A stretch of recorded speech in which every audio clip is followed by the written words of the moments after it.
Hi. So, consistency. Something everybody struggles with, more or less. The thing is, the real issue with consistency is that you cannot get things done, and this could very much be that you cannot get things done without an authority figure forcing you to. So in like school or work, you may very well be able to get things done, but as soon as you're on your own, say in a self-improvement situation, like let's say you want to exercise,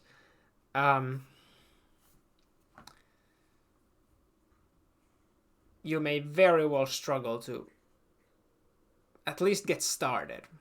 I feel like almost everybody would agree that once you get started, it's a lot harder to get it done in its entirety, but getting started is like a really big problem. So, fixing this. You have to realize that you cannot change everything at once. You have to pick something that you want to work on first. And then you may come to the realization that you cannot even do that. And that's where you start breaking this problem down. So, let's say you'd like to start exercising. You'd like to work out for half an hour a day. You do that. Maybe you do it for a few days. Maybe even a little longer.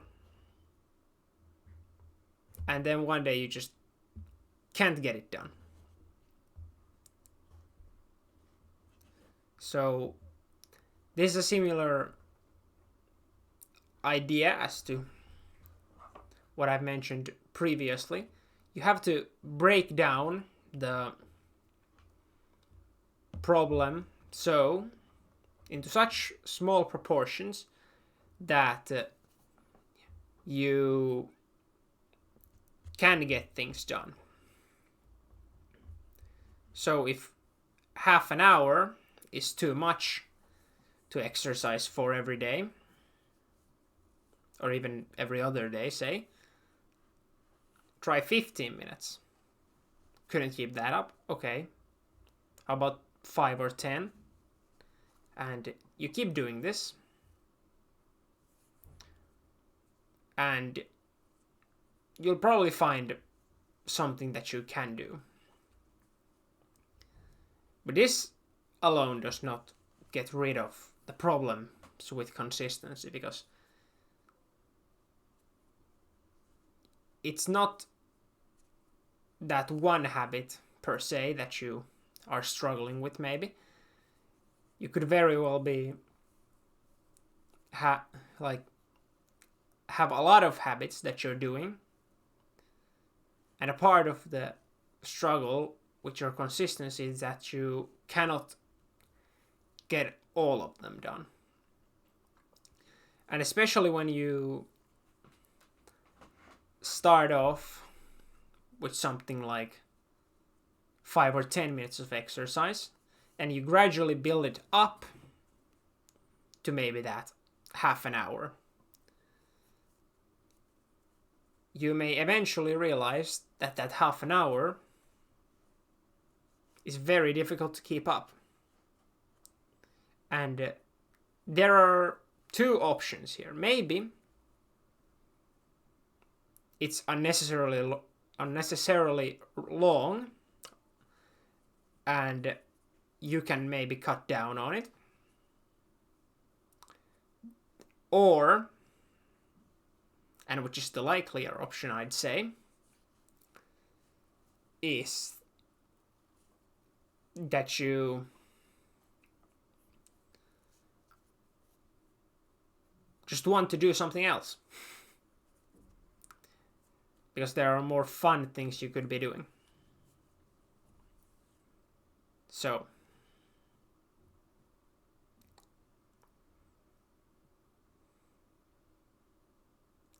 now we get into this issue of motivation.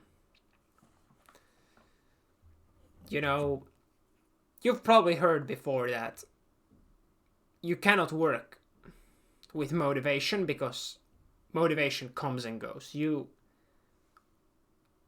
can never get far with just motivation. So, the, in a sense, antidote to this is positive habits. Instead of working with motivation, you work with habits. You make the things you should be doing habits.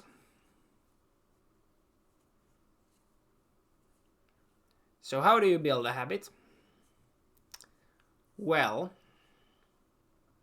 like we did with the exercise example,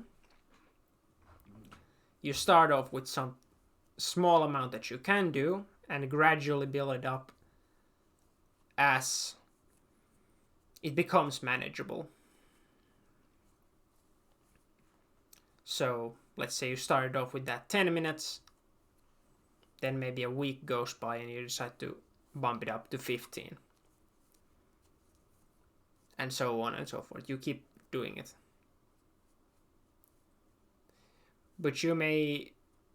But as we said about once you get to, like, let's say your goal was at 30, half an hour. Once you get there, you may start struggling with consistency again because of the simple length of the time. One thing you can do here is simply do less, or start off making the decision to do less, and after you've done what you decided on, you can then do the rest if you feel like it. Which you probably will. Because, once again, it's not so much the fact that you gotta keep going, it's the fact that you have to get started. That's like the real problem here. Another thing. When you have habits, you start building them up. You get a few and then a few more, and suddenly your schedule is filled with habits. You'll very quickly find that it may start seeming a bit overwhelming, and it seems like you can just maybe put things off, especially if you're not very good at following your schedule. And the thing about following your schedule is that's something you really gotta practice. I'd say it's a very good idea to keep some sort of track record.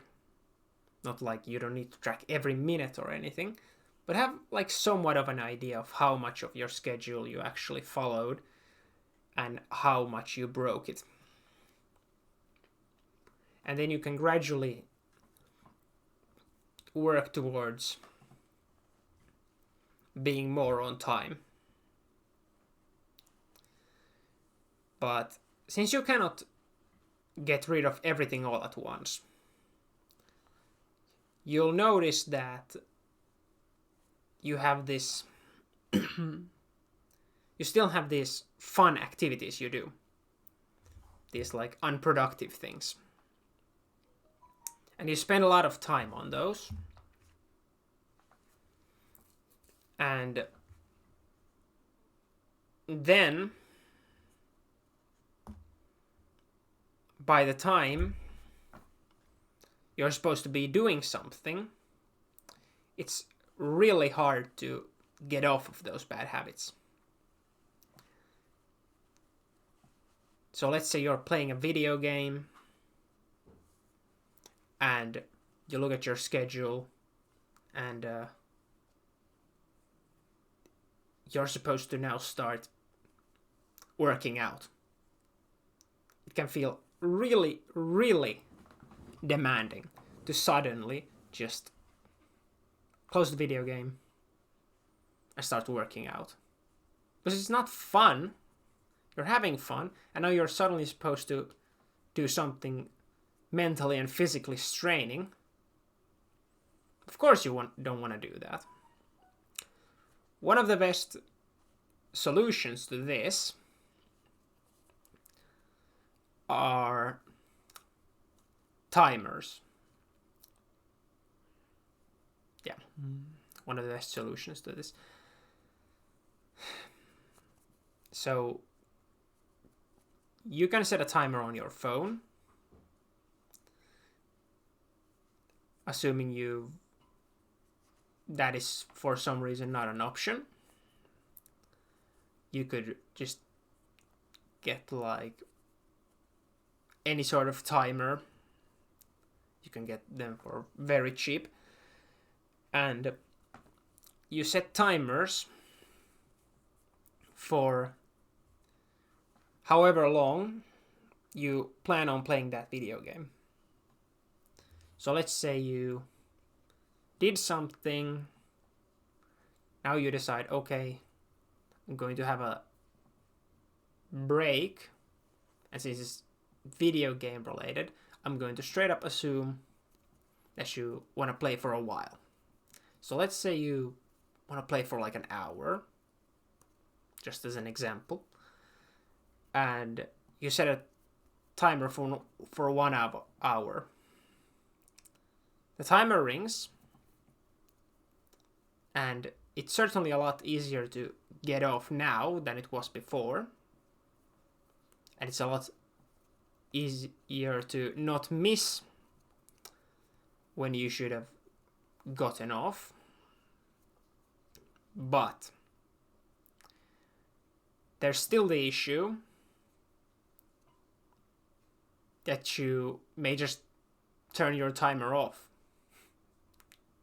and just keep playing. Two solutions to this. One, put the timer just far enough where you have to get up from where you're sitting while you're playing the game to actually close it, because that immediately forces you to at least like take your attention off the game. And two, maybe put the timer a bit before you actually are supposed to stop.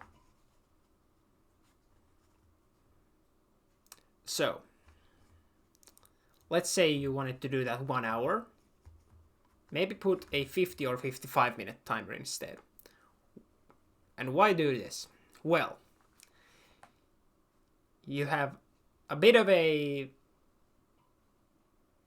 let's say, warning before you actually have to start doing something else. Then you can make the decision when that timer goes off. Okay, do I close the video game, just relax for a second before I start doing this? Or do I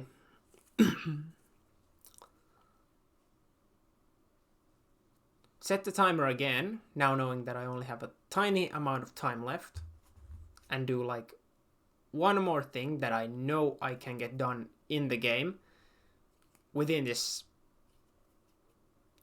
let's say if you went with a 55 minute timer, in that 5 minutes. So That's how to effectively use timers. And you obviously should combine both of those. So put your timer far enough where you cannot reach it without getting up, and put it a bit before your actual, when you're supposed to do something. Because now you have to get up, and you gotta make the decision, what you want to do before you actually start doing whatever good habit is next.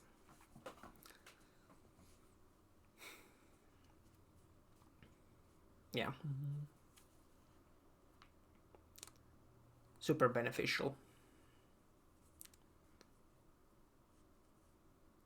It also somewhat helps to have an idea of what you gotta do next.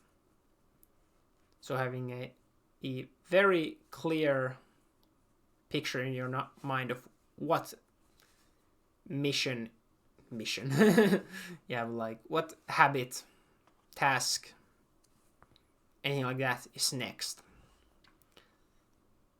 And I don't really recommend thinking about more than the next thing, because then it becomes very overwhelming. Think, I've got this and this and this and this, all of these things to do. No. Only the next thing, if even that.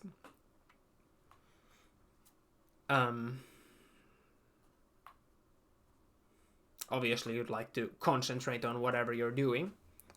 But let's say, once again, those timers, it's a good thing to remind yourself by the time that timer rings 5 or 10 minutes before you're supposed to be doing whatever.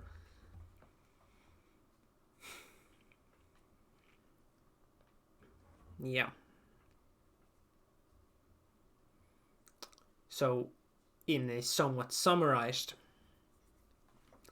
format, to help with consistency, schedules, timers. I mean, if you don't really have a schedule, some sort of to-do list,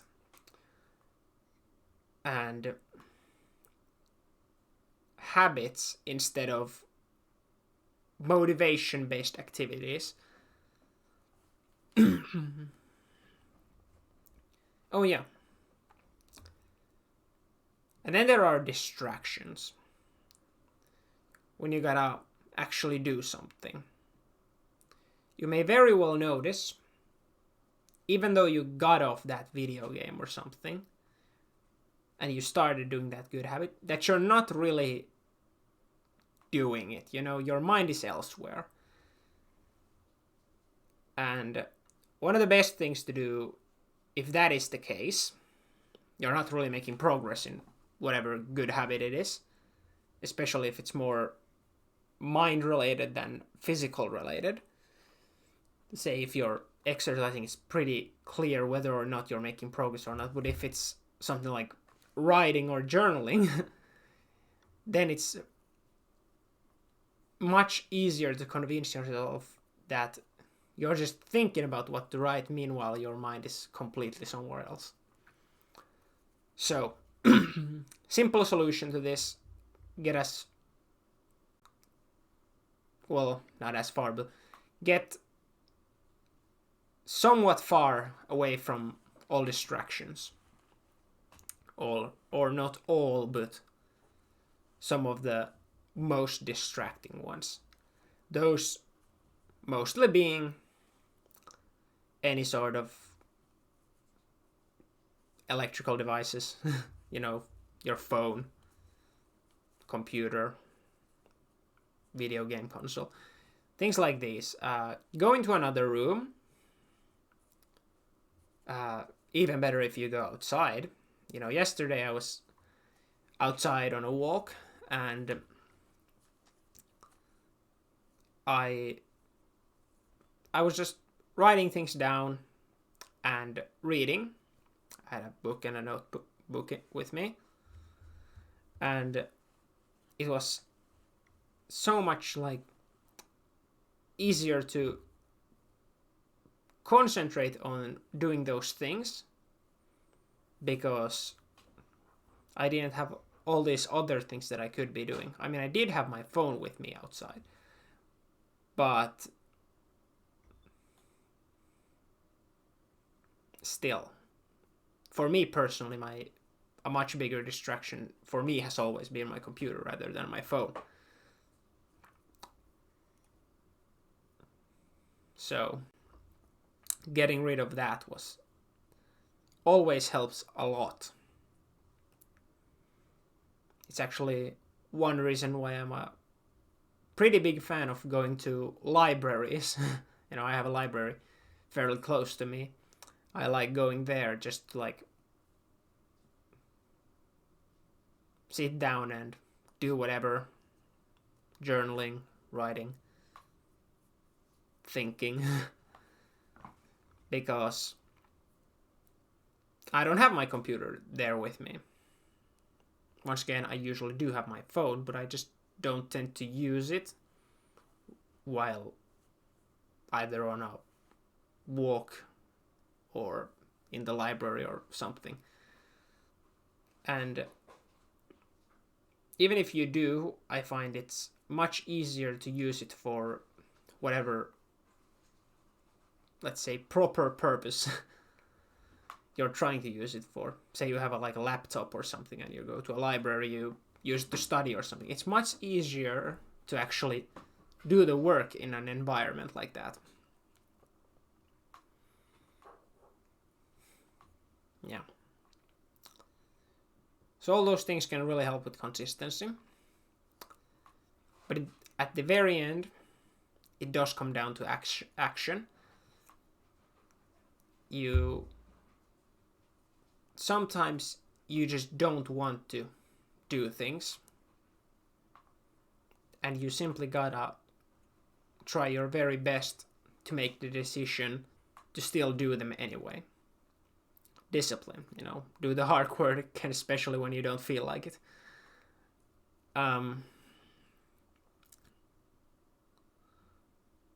So yeah, you'll certainly find yourself, even if you implement all of this, you'll find yourself struggling with consistency. But just know, every time you pick your good habit instead of that bad one, say video games,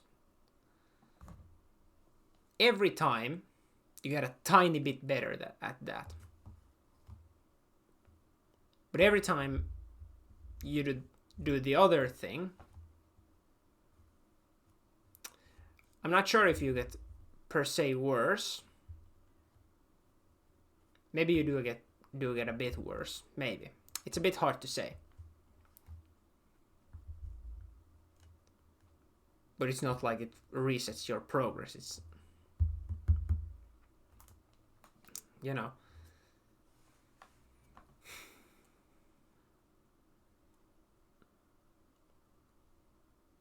gotta make the conscious decision to do the hard work. And yeah, there are these things that can make it easier, but at the end it really does come down to your willingness and commitment to really make your life better. Yeah. I think that about covers it. Bye.